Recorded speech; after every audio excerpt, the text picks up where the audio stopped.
세종대왕님 만나러 왔어요. 우리에게 한국 고유의 언어를 만들어주신 세종대왕님 감사하는 마음으로 인사드리러 왔어요.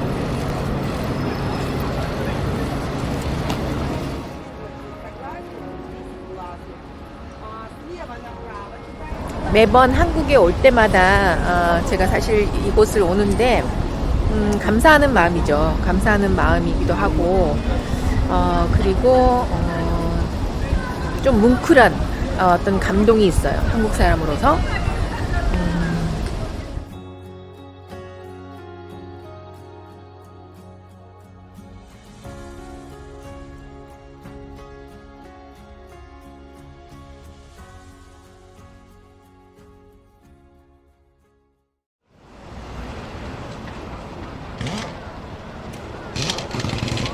안녕하세요. 저는 이제 부산에 도착했고요.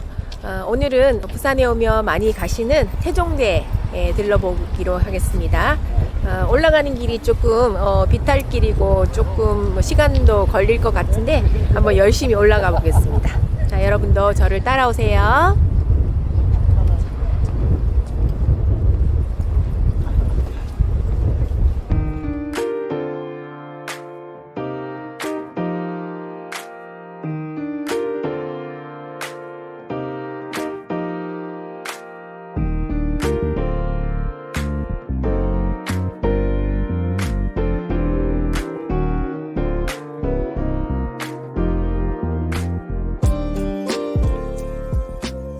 제가 한 20년 가까이 일본에 살다 보니까 이렇게 고향에 돌아오면 고향의 기분이 아니라 꼭 외국에 온 것 같아요. 그래서 저도 여기저기 다니면 좀 관광하는 기분으로 다니게 되더라고요.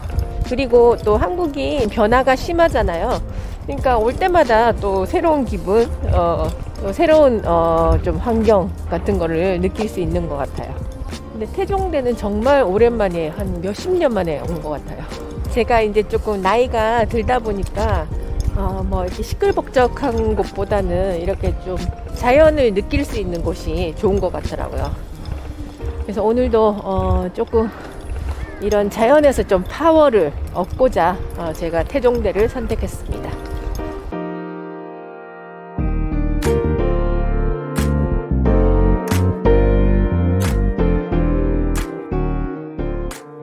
저기 산불 조심은 산과의 약속이라고 적혀 있네요. 산불은 뭐예요? 야마카지. 네? 조심은 뭐예요? 기호츠케르 고도. 와 산과의 약속. 야마토의 약속っていう意味ですね. 네, 산불을 조심합시다.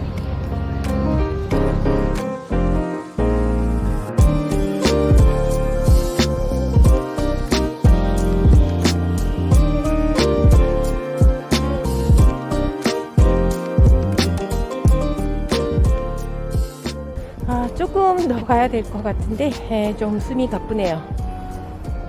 그래도 경치가 좋아서 이게 바닷바람도 세고 상쾌한 것 같아요. 조금 더 화이팅 하겠습니다. 자, 여러분도 힘내세요.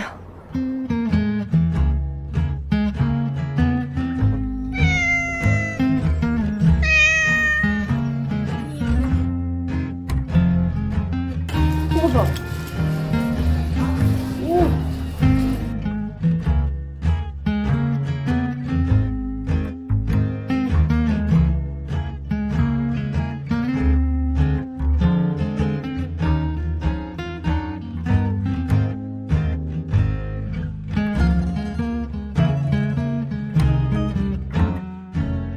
저기 멀리 대마도가 보인다고 하는데 오늘은 조금 흐려서 그런지 확실하게는 안 보이는데 조금 희미하게 보이는 것 같아요.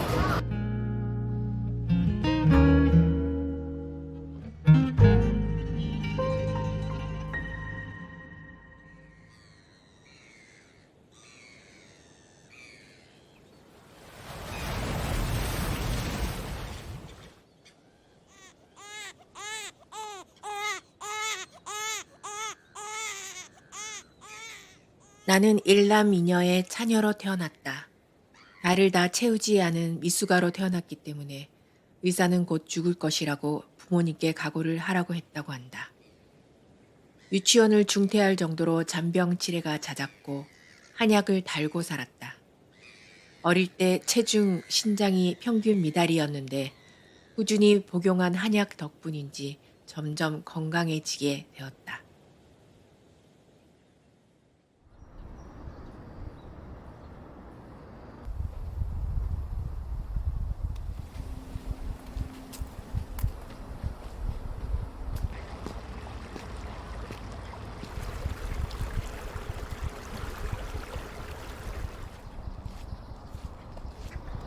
이건 꼭 초록색 물감을 칠해놓은 듯한 느낌이네요. 너무 색깔이 예쁜 것 같아.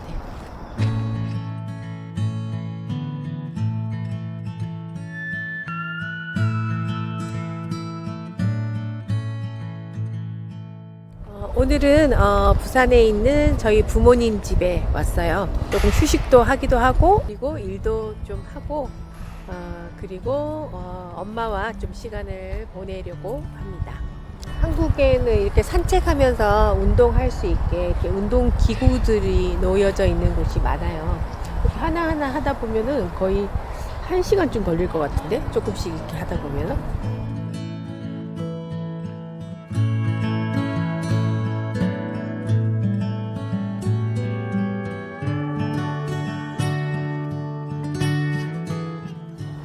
제가 요즘 좀 여기 한국에 와서 좀 많이 먹었거든요. 그래서 조금 무거워요.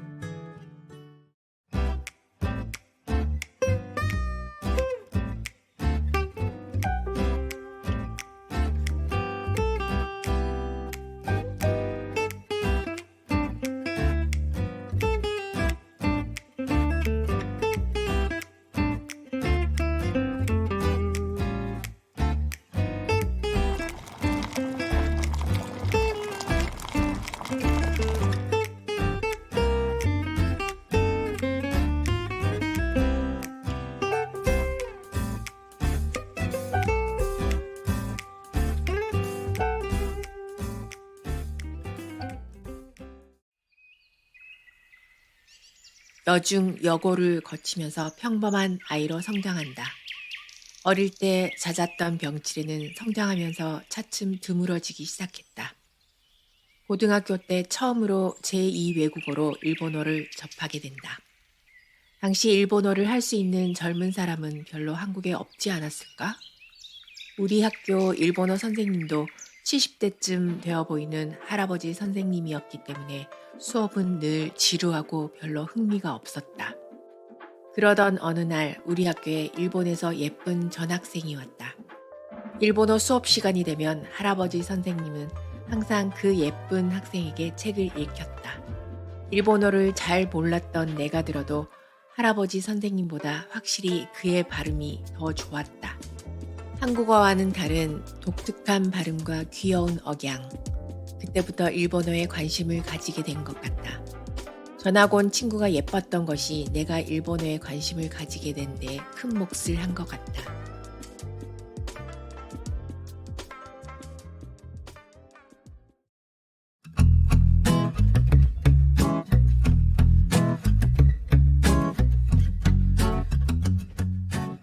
옛날에 제가 일본어 공부를 굉장히 열심히 했을 때 방학 때마다 여기 서울에 올라와서 다니던 학원이 있어요. 그 학원이 지금도 있는지 없는지 잘 모르겠지만 일단 한번 가보려고 해요.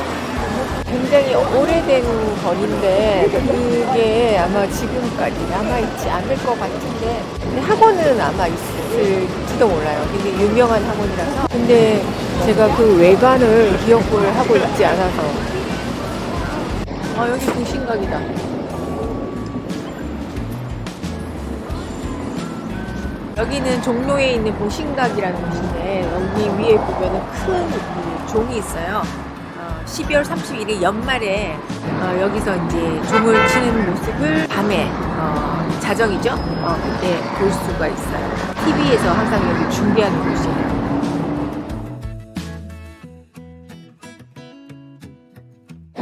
찾아가야 되는데 왜 이렇게 다른 것이 더 많이 보일까요? 앞으로 나아가지질 않네요.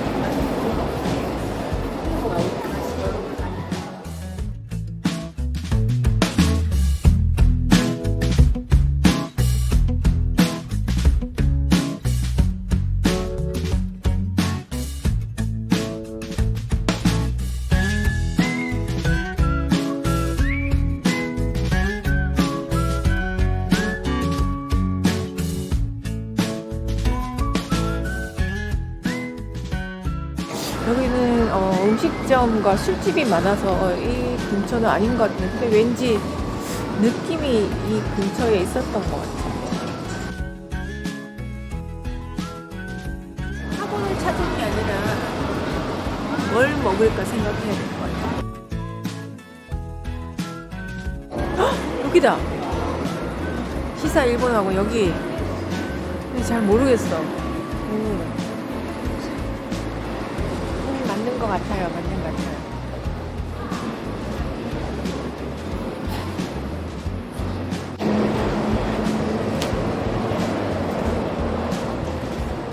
맞는 것 같네요. 여기 맞아요. 키오모 겐키니 이때라시자이. 오늘도 안녕히 다녀오세요. 라고 적혀있네요. 강자도 굉장히 다양하게 여러 가지가 있네요. 그때는 이만큼 있지 않았던 것 같아요. 물론 한 30몇 년 전이긴 하지만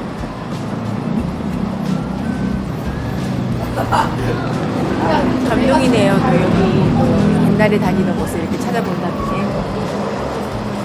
이제 술 한잔 마시러 가야겠어요. 그 시절에는 여자가 직업을 갖는 것이 흔하지 않았기 때문에 여학생들에게 제일 인기가 있었던 전공은 문과대와 가정대였다. 엄마는 항상 대학 졸업해서 시집만 잘 가면 된다고 말하셨다. 나는 고등학교 때 국어나 영어를 좋아했기 때문에 별 고민 없이 문과대를 지원하고자 막연하게 생각했다.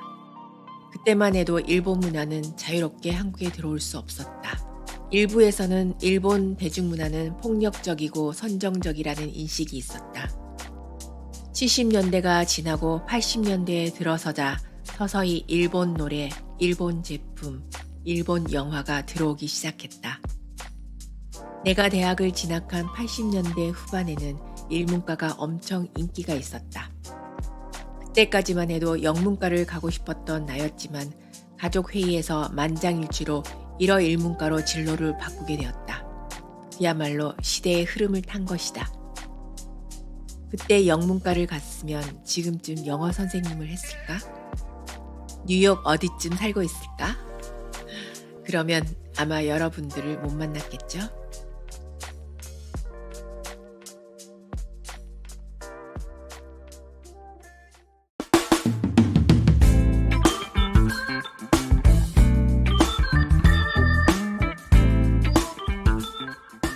오늘은 제가 다닌 모교를 조금 찾아보려고 왔거든요. 예, 기억을 좀 더듬어서 가야 될 것 같아요. 지금으로부터 한 30년 이상 지난 일이니까 한번 찾아보려고 오늘 왔습니다. 이 서점은 있었던 것 같네요. 이름도 그대로인 거네. 상학 서점이라고 옛날부터 있었던 것 같아요. 여기에 뭐 그렇게 책을 사진 않았지만 자주 들렀던 것 같아요. 아니면 또 친구하고 여기서 만난다든지 이런 약속 장소로서 많이 사용했던 것 같아요. 이렇게 비탈길로 올라갔던 것 같은데 사실 잘 기억은 안 나네요. 내가 자주 가던 커피숍이 여기 있었던 것 같은데 지금은 전혀 다른 가게가 자리를 잡고 있네요. 가게들도 너무 많이 바뀌었고 다 새로운 건물도 다 바뀐 것 같아요.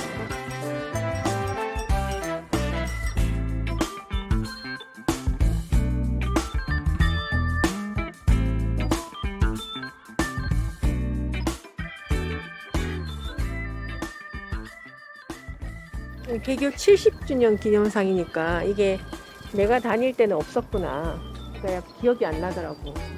문과대학이 저쪽 대학인데 문과대학을 올라가려면 계단이 이렇게 높은 계단을 올라가야 돼요. 이렇게 매일 높은 계단을 올라갔으니 이렇게 다리가 굵어진 거예요. 예, 옛날에도 이렇게 힘들게 매일 올라왔겠죠. 지금은 더 힘드네요. 아, 이제 다 왔다.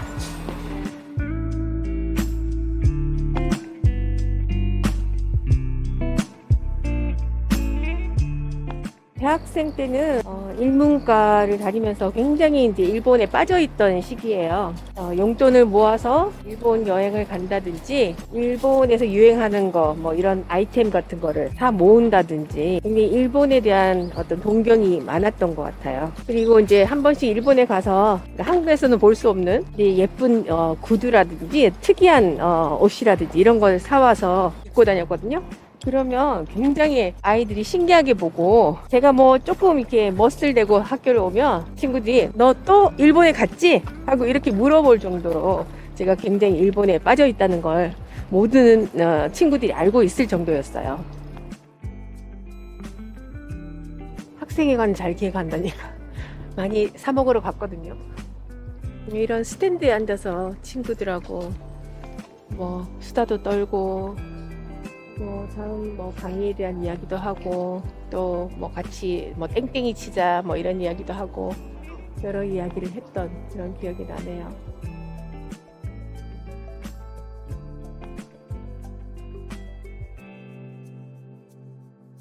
학교 안에서도 지금 버스가 왔다 갔다 하고 있어요.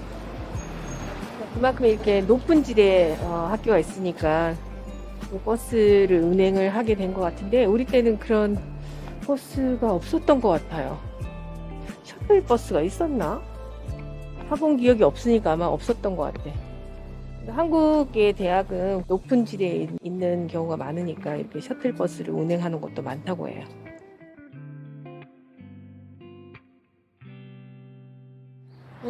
한국에 살았다고 해도 사실 그렇게 학교를 찾는 일은 별로 없었을 것 같기도 해요.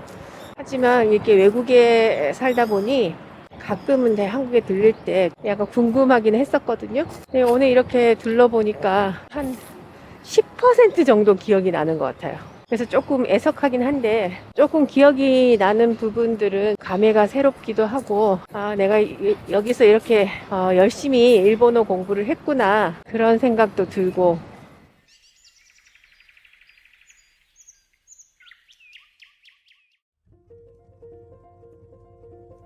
1학년 때는 교양 과목 위주의 수업이어서 일본어에 관한 수업은 그렇게 많지 않았다. 1학년 입학하자마자 일본어 학원을 꾸준히 수강했다. 모든 기초가 중요하다고 하지 않던가. 10명 정도의 그룹 수업이었는데 학원 수업은 매일이었다.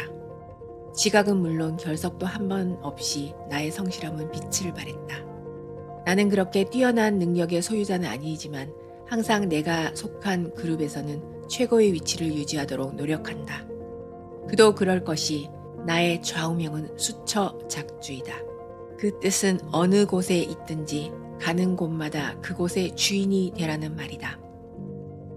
물론 나보다 뛰어난 사람은 많지만 내가 현재 속해 있는 곳에서만큼은 존재감을 발휘하도록 지금도 노력하면서 살아가고 있다. 대학 4학년 졸업반이 되었을 때 부모님들은 졸업하고 결혼해서 전업주부로 살기를 바라셨다. 그렇게 열심히 공부했지만 사회적인 분위기가 한몫했을까? 나도 별로 직업을 가질 생각이 없었다. 졸업하고 집에서 신부 수업하다가 적당한 곳에 시집 가는 것이 여자의 행복이라는 부모님의 보수적인 사고가 암암리에 세뇌되었던 것 같다. 하루는 친구와 놀러간 시내에서 1학년 때 열심히 다녔던 학원 선생님을 우연히 만났다. 그 선생님은 수강생이 한 달에 수천 명이 넘는 부산에서 제일 유명한 학원의 강사이셨는데 내가 4학년이라는 걸 들으시고 그 학원의 강사로 와달라고 제안하셨다. 바로 내 인생의 터닝 포인트였다. 졸업하고 적당히 결혼해서 전업주부로서 살아가려고 한 나의 인생에 전환점을 마련해 주셨다. 그 후 그 학원에 들어가서 수년간 나름 인기 강사로서 재직하게 되었다. 지금 생각해보면 그 시절이 내 인생의 리즈 시절이 아니었을까.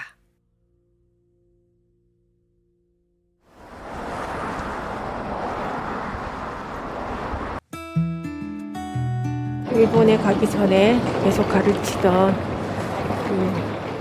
일본어 학원을 찾아 지금 왔는데요. 여기도 조금 헤매야 될 것 같네요. 어디가 어딘지 잘 모르겠어요. 여기 부산 꼼장어 맛있겠다.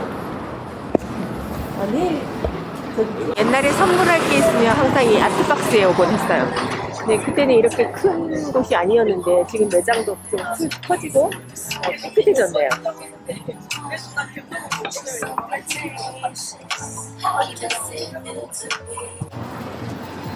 부산의 중심지였던 그 대청동, 남포동, 광복동 이런 곳인데 요즘은 조금 죽었다고 해요. 코로나 되고 나서 조금 문을 닫은 가게도 많고 저희 학원도 어떻게 되었을지 지금 궁금해요. 조금 걱정되기도 하고요.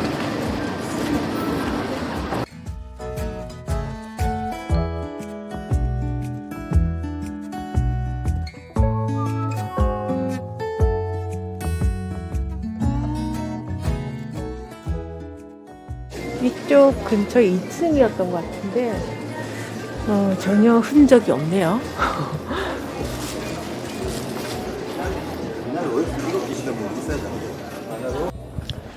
일본어 학원에서는 조금 괴짜? 좀 재밌는 선생님처럼 보이지 않는 그런 복장을 많이 했던 것 같아요. 청바지, 찢어진 청바지를 자주 입고 다니고 패션에 있어서도 조금 약간 일본에 가까운 그런 식으로 입지 않았을까 제 생각에는. 그래서 조금 특이하다라고 그렇게 말을 많이 들은 것 같아요. 없습니다. 결과적으로 한 30년이 넘었나 있었으면 하는 생각이 있었는데 결국은 없군요. 네, 아마 다른 지역이 있을 수도 있겠지만 일단은 여기 제가 그렇게 몇 년 동안 일본어 선생님을 하면서 또 일본에 가는 그런 꿈을 키웠던 곳은 없습니다. 없어졌습니다. 네, 아쉽네요. 네. 여기 수제비 항상 많이 먹으러 왔는데 여기 남포 수제비는 그대로 있네. 아주 유명한 집이에요. 30몇 년 전에 먹었던 그 옛날 맛이 수제비 한 줄이 아들아들하게 맛있네.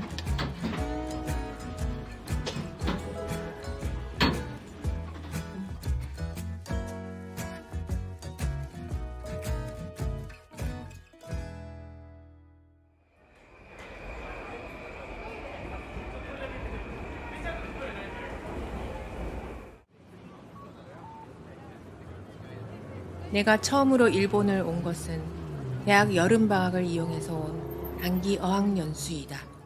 그 당시 해외여행도 그렇게 자유롭지 않은 상황이었지만 나는 일본이란 나라가 너무나 궁금했다.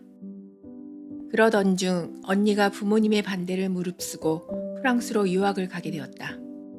끈질긴 설득 끝에 결국 유학길을 나선 언니가 못내 부러웠다. 평범한 월급쟁이였던 아버지, 전업주부였던 엄마, 철없던 나는 일본으로 유학을 가고 싶다고 떼를 썼다. 생각해보면 정말 철이 없었던 것 같다. 나의 고집에 부모님은 여름방학 동안 어학연수를 다녀오면 어떻겠느냐고 울며 겨자 먹기로 나를 달래셨다.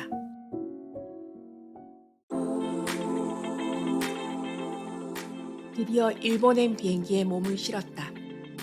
처음으로 일본 땅을 밟고 나는 오감으로 일본을 하나하나 느끼기 시작했다. 공기도 달랐고 사람들의 표정도 달랐다. 화장실 냄새도 달랐고 땅의 감촉도 달랐다. 새들의 지저김도 달랐고 스치는 바람도 달랐다. 적어도 나의 감각으로서는 나는 완전 일본과 사랑에 빠져 있었다.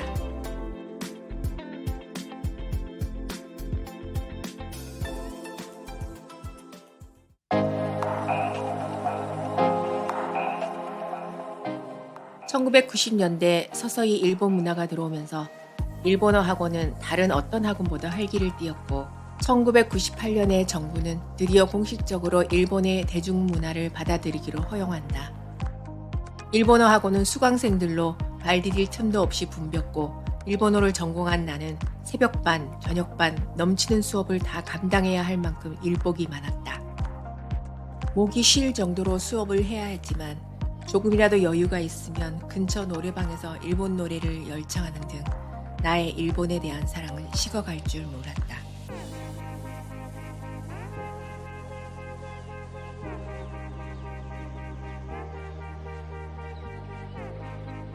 Ladies and gentlemen, welcome to the Shinkansen.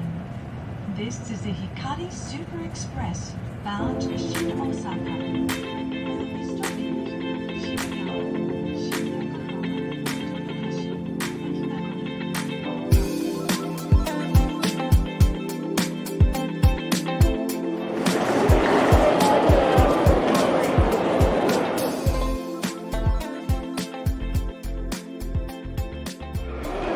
京都駅です。20何年ぶりですかね。すごい久しぶり。ワクワクする。호텔을 찾아가야 돼요. 일단 호텔을 찾아가야 되는데, 설레는 기분, 두근두근. 20몇 년 만에 다 돼가는 것 같아요. 제가 워낙 길치라서 일단 헤맬 걸 각오하고 가야 됩니다. 자, 여러분 따라오세요.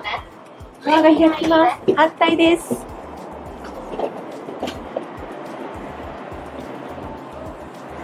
근데 일단 날씨가 좋으니까 100점. 자, 호텔로 갑시다.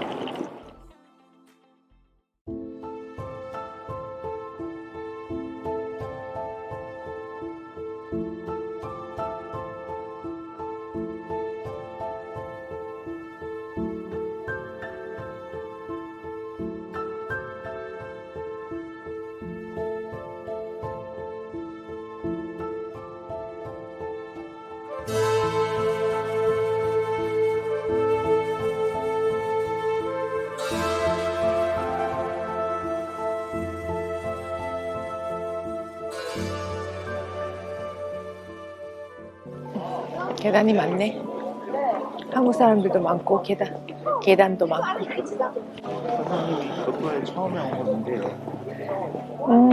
처음에 온 거는 대학생 때가 아닐까?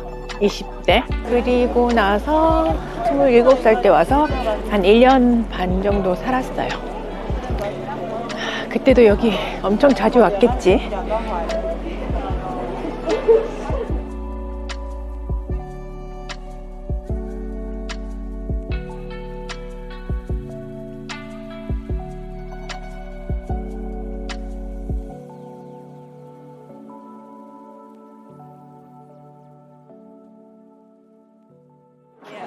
기억나세요? 기억나죠. 기요미즈 때라는 항상 그 달고나 먹던 기억이 나요. 여기 밑에 항상 달고나를 하나 사서 여기 올라와서 이게 먹으면서 구경했던 기억이 나네.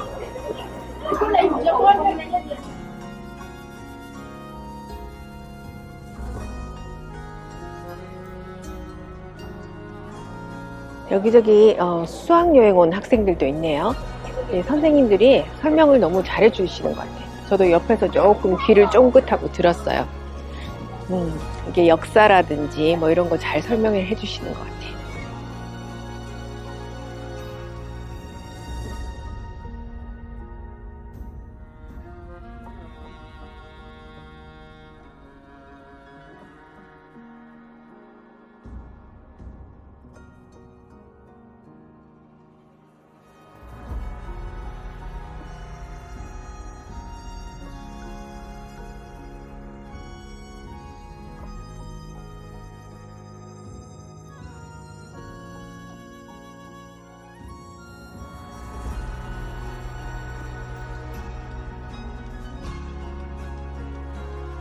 교토 시내 이게 일대가 쫙 다 보이는구나.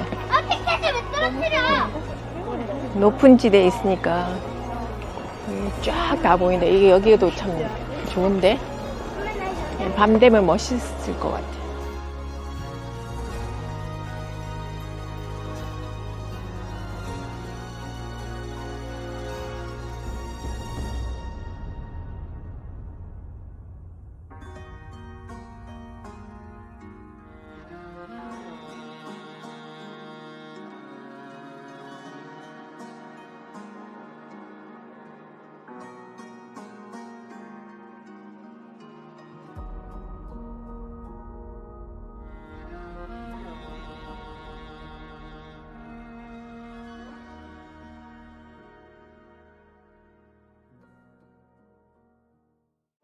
아, 여기 예쁘다.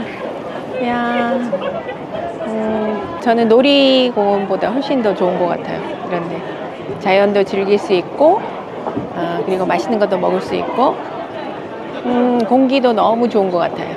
교토는 항상 좀 마음의 고향인 것 같은 그런 느낌이 들어요. 제가 일본에서 아마 제일 좋아하는 곳인 것 같아요.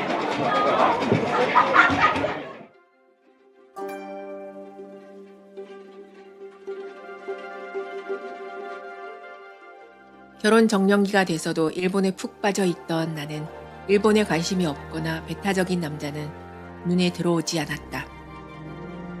여차여차해서 어릴 때 일본에서 초등학교를 나온 남자와 인연이 되어 결혼을 하게 된다. 결혼식을 한 그 다음 날 우리는 교토에서 1년간의 신혼여행을 시작하게 되었다.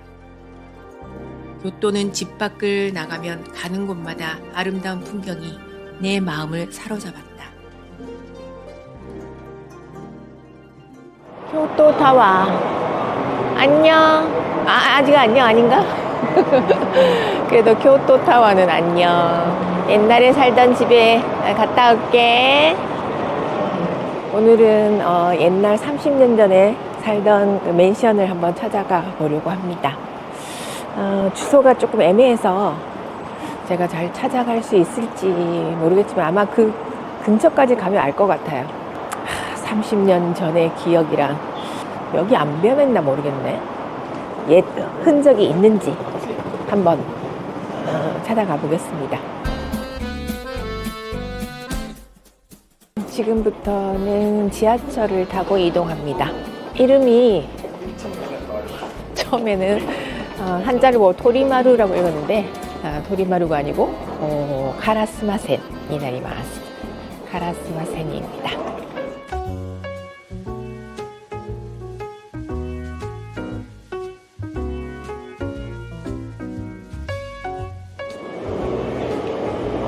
전혀 모르겠네.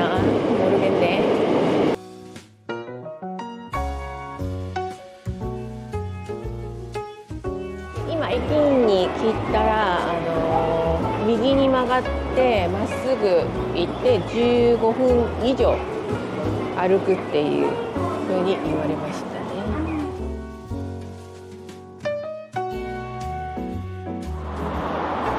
これだ。歩いて17分ぐらい. 지도를 보니까 역에서 한 17분 걸린다고 하는데요. 17분은 좀 오래 걸리잖아요. 근데 제가 그때는 30년 전에 이제 일본에 처음으로 이제 살게 되니까 사실 외국 생활이 조금 두려움도 있고 해서 버스를 잘 못 탔던 것 같아요. 버스를 타면 아마 더 빨리 이동할 수 있었을 텐데 항상 이제 이 역을 이용을 해서 어디를 가고 했었던 것 같아요. 역에서는 꽤 걸리네. 17분이나 한 20분 정도 걸릴 것 같은데. 그때는 또 젊었으니까 막 그 정도 걷는 거는 뭐 간단한 일인 거죠. 잘 모르겠네. 건물을 보면 생각이 나야 되는데 전혀 생각이 안 나네.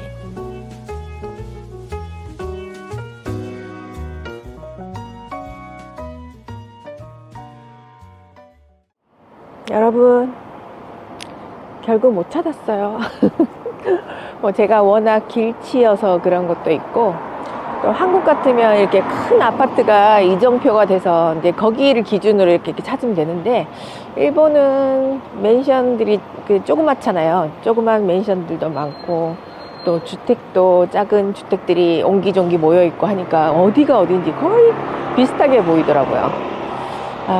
아마 제가 본 것 중에 하나일 수도 있는데 결국은 이렇게 확실하게 뭐 이거다 하는 그런 느낌은 없었어요. 그래서 결국 별 수확 없이 돌아갑니다. 하지만 이 근처에서 살았던 것만은 분명한 것 같아요. 이제부터 타카시마야를 갈 거예요. 거기 제가 1층에서 굉장히 이렇게 커피를 자주 마셨던 기억이 있거든요.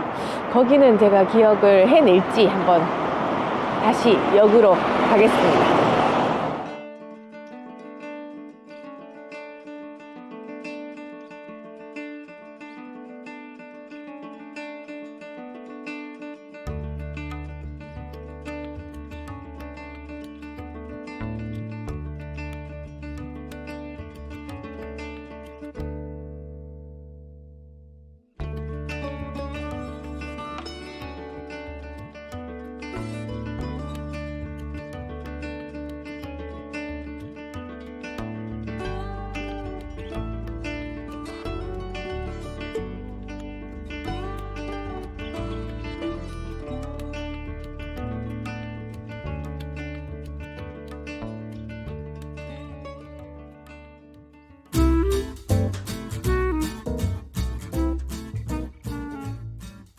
백화점 1층에 이렇게 밖이 보이는 커피숍이거든요. 근데 구조는 조금 달라졌지만 30년 전에 왔던 곳인 것 같아요.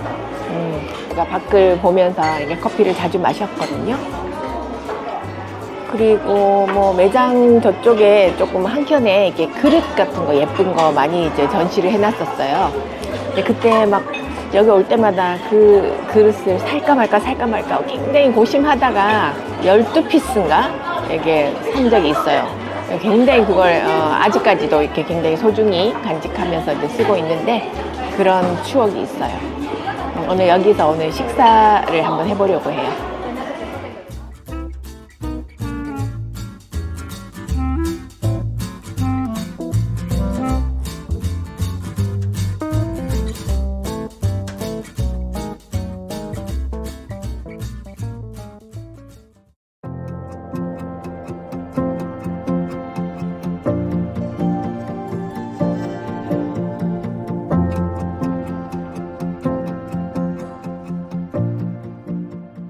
가게들이 많아서 구경하면서 가도 재밌네요.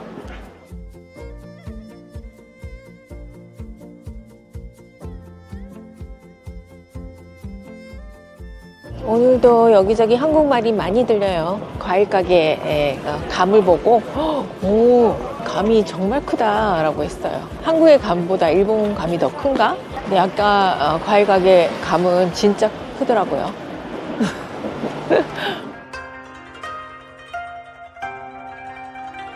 예쁘다. 이런 느낌이 굉장히 좋네.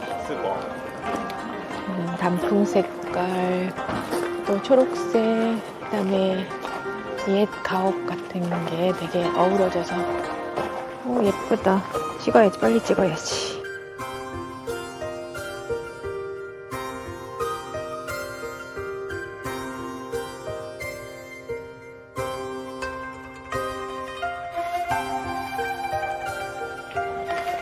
달력에 나올 것 같지 않아?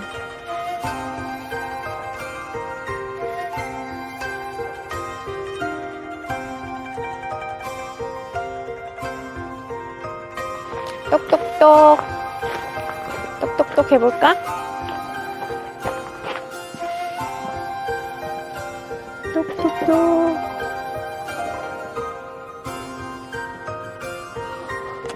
아무도 안 나오네. 밥을 기다리고 있는 중이에요. 해피. 색깔이 다르다. 가을 단풍색인데 맛은 어떤가 보자.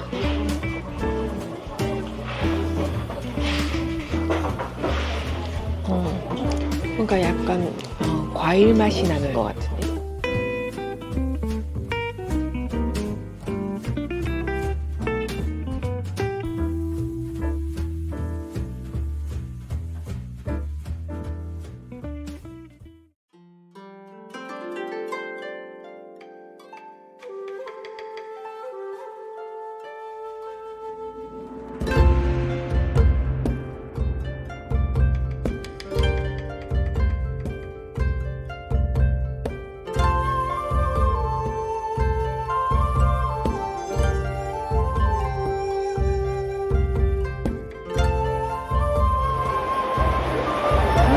사람들도 많다.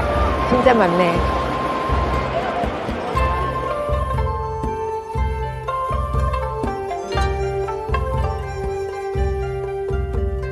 저기 배에 나룻배들이 왔다 갔다 하고 있네.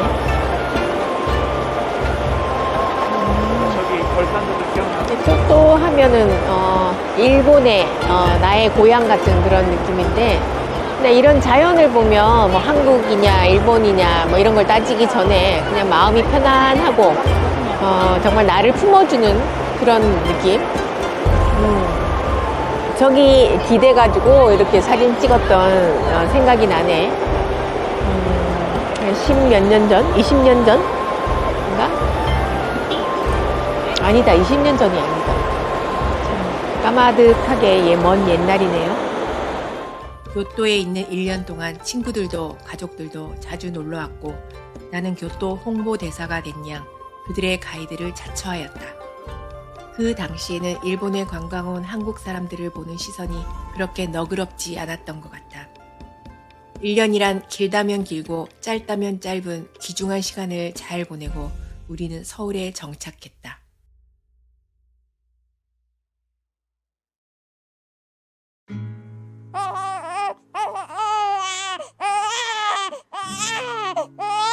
바쁜 생활 중에 아이들을 키우면서 나름 소중한 시간을 보냈지만 내 안에 꿈틀거리는 일본에 대한 목마름은 다른 것으로 채워지지 않았다.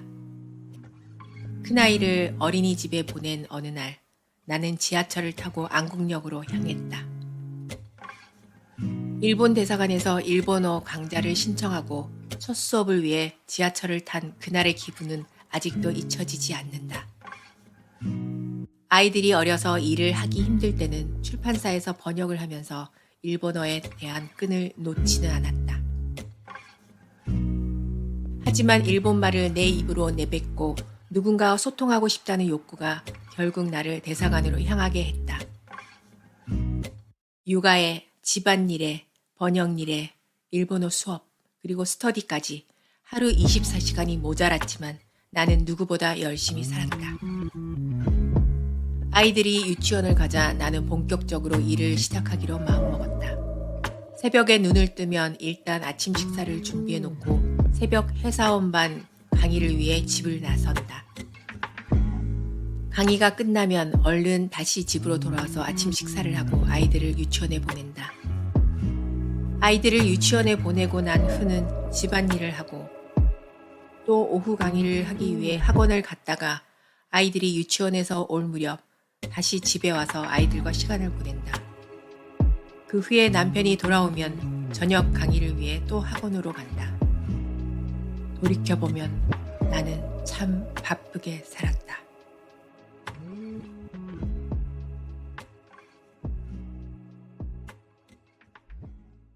한 달이 1년이 어떻게 흘러가는지도 모를 정도로 그렇게 시간을 흘러갔고 아이들은 훌쩍 커 있었다. 이렇게 몇 년을 하고 나니 좀 쉬고 싶다는 생각이 들었다. 학원에 사표를 내고 한숨 돌리려는 그때쯤 한 통의 메일이 왔다. 이력서를 낸 지는 한참 되었는데 이제서 연락이 온 것이다. 삼성그룹, 말하자면 삼성 SDI, 삼성전자, 삼성반도체에서 일본어 강사 제안이 온 것이다. 그럼 그렇지. 내 팔자에 쉴 수 있겠어? 회사에서 사원들의 일본어 교육에 힘을 썼고 당시 일본에 주재원으로 왔던 일본인에 대한 한국어 수업도 주어졌다. 일본어야 전공이라 가르치는 데 어려움이 없었지만 한국어는 그 당시 제대로 된 교재도 없었을 뿐더러 믿을 만한 정보도 없는 가운데 나의 국어 실력을 토대로 한국어 수업이 시작되었다. 일본 사람이라고 일본어를 가르칠 수 없듯이 한국 사람이라고 누구나 한국어 선생님이 될 수는 없다. 일본 사원들이 하는 질문은 평소에 한국 사람들이 생각하지 못하는 기이한 것들이 많았다. 나는 도서관과 서점을 찾아 해결하지 못한 국어 문법과 씨름하는 일을 종종 해야 했다. 어느덧 세월이 흐르면서 삼성그룹에도 일본인 사원들의 숫자가 늘어나고 한국어 수업의 숫자가 일본어 수업을 역전하게 되었다. 낯선 한국 사회에서 잘 적응하는 주재원들을 보면서 뿌듯함을 느꼈고 이제 나 자신도 제법 한국어 선생님으로서의 실력도 갖추게 되었다.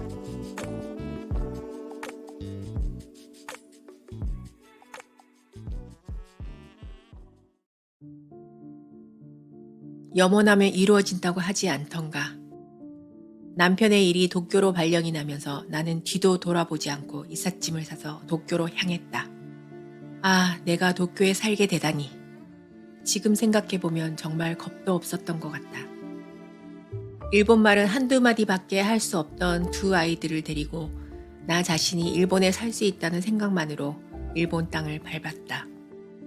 앞으로 닥칠 일들에 대한 두려움은 조금도 없었다. 난 그저 앞만 보는 사람이었다. 두 아이의 학교 문제가 제일 급선무였던 우리는 아이들을 데리고 근처 초등학교를 방문했다. 나는 가능하면 집에서 가까운 초등학교를 다니기를 원했는데 학교 교장 선생님은 외국인을 받은 사례가 없어서 안 된다고 하셨다. 핑크빛 미래만 생각했었는데 의외로 벽은 간단히 다가왔다. 너무 기대가 큰 탓이었나? 내 생각대로 되지 않는 일들이 점점 늘기 시작했다. 구청에 가서 해야 하는 절차도 한 번에 끝나는 일이 없었다. 내 인생에서 단 한 번 가위에 눌린 적이 있는데 아마 이때였던 것 같다.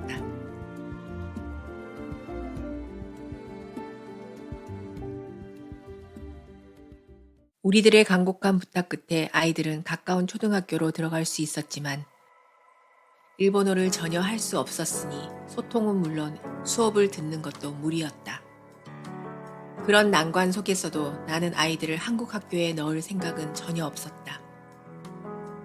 교장 선생님과 의논 끝에 당분간 내가 아이들과 같이 등교해서 수업을 받기로 했다. 나의 일본 초등학교 등교는 이로부터 6개월간 이어진다. 하루하루가 일본에서 유학하는 기분으로 학교 생활을 시작하게 된다. 아이들보다 내가 더 들뜬 기분으로 매일매일 등교했던 것 같다. 수업 전 아침 자습 시간에는 엄마들이 아이들에게 동화책을 읽어주는 시간이 있었다. 물론 그 바쁜 아침 시간에 자진해서 그런 활동을 하고자 하는 엄마들은 몇몇 없었지만 나는 과감히 도전해보고 싶었다. 일본 초등학생들은 한국이 어디에 붙어있는 나라인지 어떤 언어를 쓰는지 전혀 몰랐다. 나는 때로는 한국 동화책을 가지고 와서 한국말로 읽어주고 일본말로 번역을 해주었고 때로는 영어책을 읽어주기도 했다. 영어는 들어본 적이 있어도 아마 한국어는 처음 접해봤을 것이다. 나는 일본 아이들이 한국이란 나라에 대해 조금이라도 관심을 가지면 우리 아이들에게도 친절하게 해주지 않을까 내심 바라고 있었을지도 모른다. 전교생이 적은 학교여서 그런지 나는 일본 아이들과 선생님과도 금방 친해질 수가 있었다. 정규 가정 수업에서는 한국 요리 전에 대해 일본 아이들 앞에서 수업을 하기도 했다. 레시피를 만들어 아이들과 공유하고 같이 조리해서 선생님들과 나눠 먹기도 했다. 우리 아이들의 초등학교 시절이 고스란히 나의 추억으로 남아있다.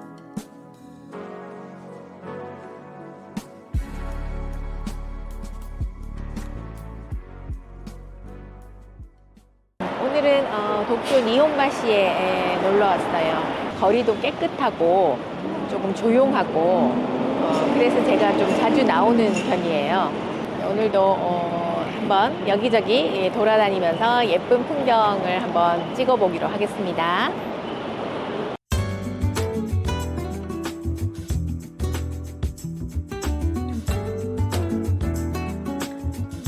겨울이라서 그런지 이렇게 크리스마스 겨울 장식이 눈에 띄네요.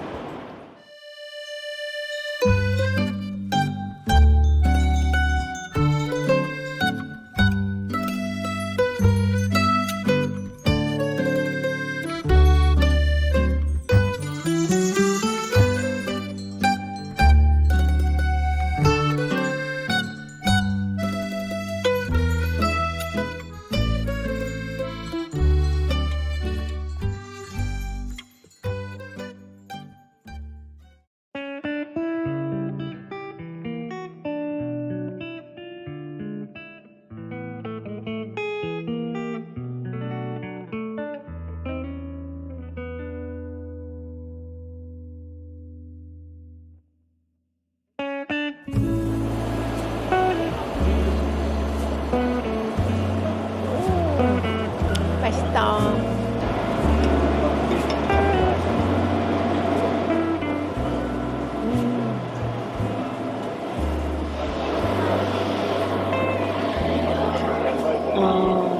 살면 고향이다 하는 말이 있잖아요. 이게 한 20년 정도 이렇게 도쿄에 살아가니까 일본이 훨씬 우리 집이다는 생각이 드는 것 같아요. 한국은 좀 여행이다 라는 생각을 가지고 가고 또 일주일, 2주일 이렇게 한국에 있다 보면 집 걱정도 되고 좀 빨리 돌아가서 일상생활에 빨리 적응하고 돌아가야 되겠는데 뭐 이런 또 걱정도 되고 역시 좀 이렇게 안심하고 안정된 분위기는 도쿄인 것 같아요. 역시 이렇게 오래 사니까 훨씬 이제 익숙해지고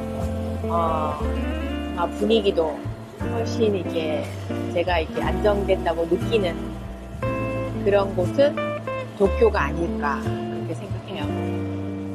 물론 한국에 가면 또 옛날에 먹던 그 먹거리들 그런 것을 먹으면서 이렇게 좀 추억을 떠올리고 하는 거는 굉장히 좋은데 우리 집이다 하는 생각은 역시 제가 살고 있는 일본 도쿄인 것 같더라고요. 도쿄에 처음 온 거는 아마 1988년이나 9년 대학생 때 여행으로 왔어요. 그때는 사실 이제 한국과 좀 차이도 많이 나고 그 일본에서 한국에 대한 인식도 좋지 않았던 때가 아닌가 그런 생각이 들어요. 일본에 와서 이제 여행을 하면서 도쿄도 이렇게 둘러보고 하는데 뭐 백화점도 그렇고 그리고 뭐 디즈니랜드도 가고 이렇게 했는데 너무너무 좋더라고요. 또 특히 이제 인상 깊었던 것은 거리가 깨끗하고 또 사람들이 다들 이렇게 좀 친절하시잖아요. 그런 것에 굉장히 감명을 받았던 것 같아요. 그래서 한번 도쿄에 살아보는 날이 오면 좋겠다 하고 굉장히 염원했던 것 같아요.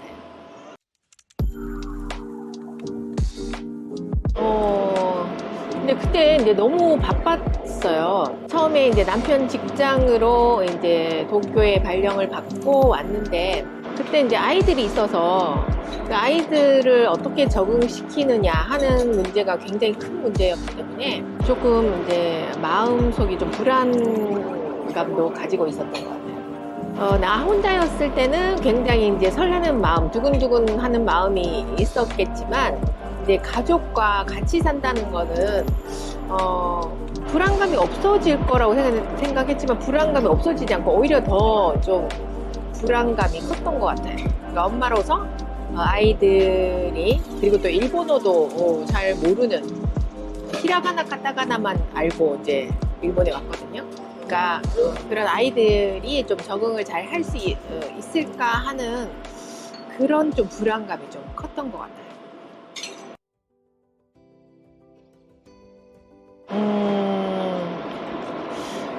사실 이렇게 돌이켜보면 20년이 이제 후딱 지나가서 그렇게 뭐 살기 힘들고 어려웠던 시기가 별로 없었던 것 같아요. 제가 외국어로서 이제 일본어를 이제 한국에서 배웠잖아요. 공부를 해가면서 또 일본 드라마도 이렇게 보면서 공부를 해갔는데 일본에서 살아가는 하루하루가 좀 영화 같은 내가 주인공으로서 뭐 드라마를 찍고 있는 듯한 약간 그런 느낌이 들었어요. 그래서 하루하루 좀 이렇게 힘든 일이 있더라도 이거는 내가 그 드라마 속에 그런 역할을 지금 내가 하고 있다. 새로운 스토리를 만들어 가고 있다. 약간 그런 느낌이 들었어요. 그래서 여기에서 이런 상황에서 내가 이런 단어, 이런 문장을 또 새롭게 익히는구나. 그렇게 좀 긍정적인 마인드로 좀 어려운 일은 그렇게 극복을 해 나갔던 것 같아요.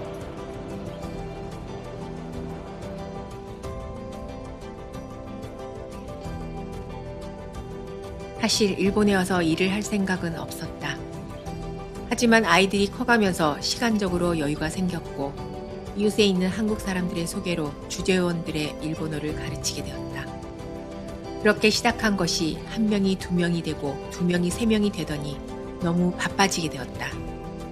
학생 수가 늘면서 이동하는 시간이 너무 아깝다는 생각이 들었다. 우리 아이들은 어느새 공부하는 데 지장이 없을 정도로 일본어를 잘하게 됐고 친구들도 제법 생기게 되었다. 나는 드디어 한국어 학원에 전임 강사로 취업을 하고 일본에서의 새로운 출발을 하게 된다.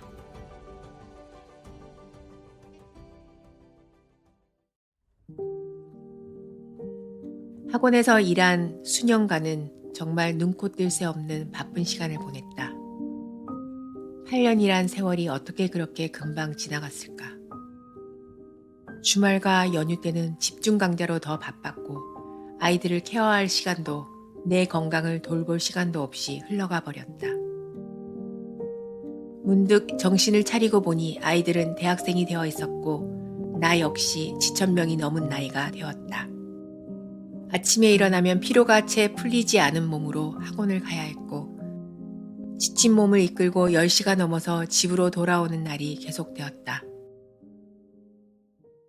몸은 날로 지쳐갔고 너무 힘들어서 좀 쉬고 싶다고 원장 선생님께 말해봤지만 그런 여유는 주어지지 않았다. 이러다 말겠지라고 생각한 코로나는 전 세계를 휘두르게 되었고 우리 모두는 상상하지도 못한 상황에 처해지게 되었다. 내 스스로를 지키기 위한 방법은 한 가지밖에 없었다. 과감히 학원을 그만두고 한 달 동안 내 건강을 돌보면서 교재와 자료를 만드는 일에 전념했다. 매일매일 나에게만 집중했다. 내가 앞으로 하고 싶은 일, 내가 할 수 있는 일, 내가 해야만 하는 일이 무엇일까? 진지하게 생각하게 되었다. 드디어 코리안테나라고 하는 나만의 세계를 열 수 있었고 내 인생의 마지막 정열을 바칠 수 있는 곳을 찾았다. 물론 시작이 순조롭지만은 않았지만 나 자신을 믿고 도전하고 경험하리라고 결심했다. 늦은 나이에 SNS나 유튜브의 세계에 발을 들여놓고 얼굴을 드러내는 것이 부끄러웠지만 내가 알고 있는 지식을 모두들과 공유하기로 마음먹었다. 실수도 있었고 실패도 있었다. 방황도 있었다. 하지만 목적이 뚜렷한 도전이었기에 망설일 이유는 없었다. 어제 힘든 날이었을 때 다음 날은 더 밝게 생활했고 실패를 경험했을 때는 오히려 그 실패가 성공으로 가는 길을 가르쳐줬다고 생각하고 사고의 전환을 했다. 나는 나날이 발전하고 있다. 나의 코리안테나도 나날이 발전하고 있다.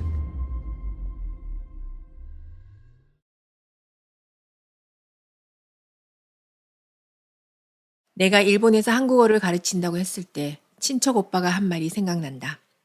한국 사람이 한국말을 가르치는 게 뭐 어려운 일이야? 한국어를 가르치는 일에 내 인생의 절반을 바쳤다. 무식한 친척 오빠의 말만큼 한국어는 그렇게 만만한 언어가 아니었다.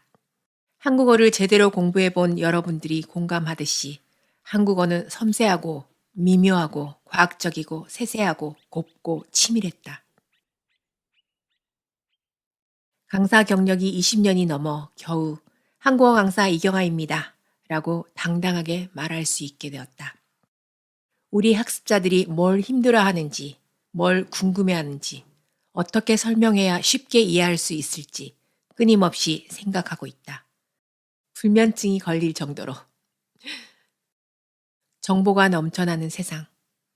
그 많은 정보 속에 허우적거리는 학습자들에게 바른 길을 알려주고 넘어지면 일으켜 세워주고 포기하지 않도록 손을 잡아주는 그런 강사가 되고 싶다. 또 그런 일을 할 수 있는 바르고 신념 있는 강사를 육성하는 일도 할 것이다. 이제 단순히 지식을 알려주는 강사는 의미 없다.